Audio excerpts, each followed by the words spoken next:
I don't know about this. Are we like in the middle? Pretty in the middle. This is better if I sit here. That's pretty good. I look so tiny next to you. Look at my head and look at yours. You have a big head. Full of brains. But our heads are like cut off. Should I put it a little bit higher? No, it's good. You don't have to have everything, you know. I thought you went to film school. I don't know what you want to talk about. Okay, I guess that's just...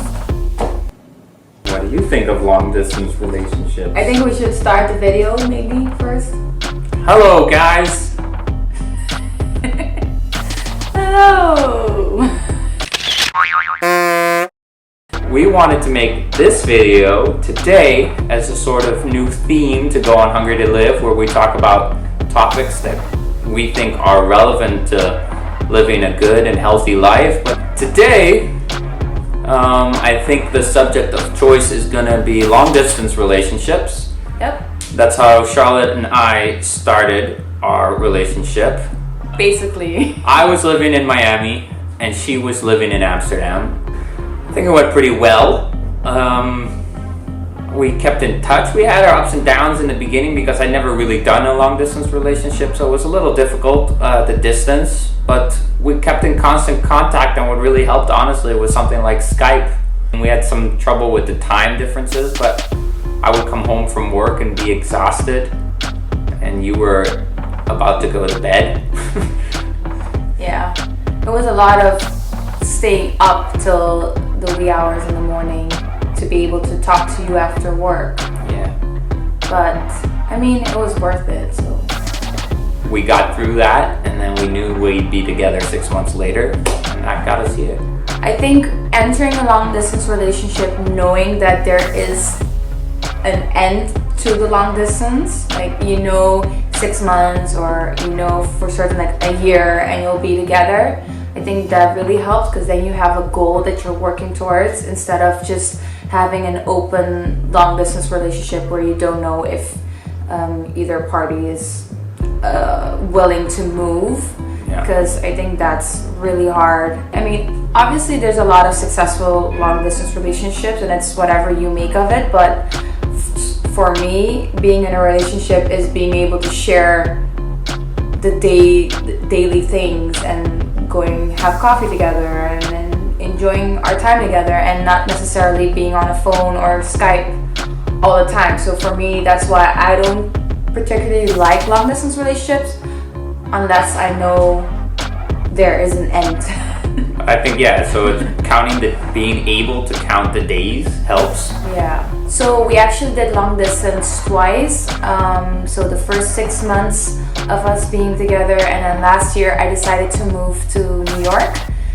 But it was only for 3 months, and we knew we could handle that because we had done the 6 months before, which was pretty hard, but the second time was really easy, even though it was only 3 months, so it wasn't a long time.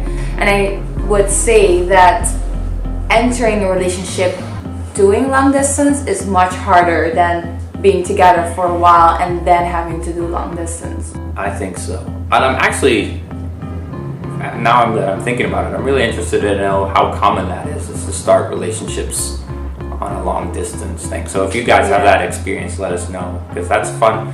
A fun fact. I think it happens a lot where people meet on holidays or vacations, and then they try, but it never works because you live in different destinations and stuff. Yeah, and there's no end. There's no that person wanting to come this way or meeting each other in the middle anywhere. So it kind of really worked out for us that I was already open to coming to Amsterdam. That made things in our relationship way easier. And then the time you went to New York, that was a totally different experience, because we were together for so long. We know each other inside out. Just make sure you're aware, and also just try and get an understanding of where if you are already in different locations, get an understanding of what mood the other person is in, and respect that. If they want to talk, be flexible. Yeah, try and talk. It's all about compromise. Compromise and date, and just overall flexibility. You have to be flexible. You have to understand that the other person still has their life overseas, and you know, the time difference, it can be really hard. So you have to have a lot of understanding for the other person, and it's hard because I mean, emotions are there, so you want the attention, but you have to just focus on the end goal and it will all be alright. So anyway, thanks guys, thanks for tuning in and for listening. If you want to see more of our videos, obviously subscribe. We also have travel videos, and we do vlogs, basically anything to do with travel, lifestyle, vlogs type of videos.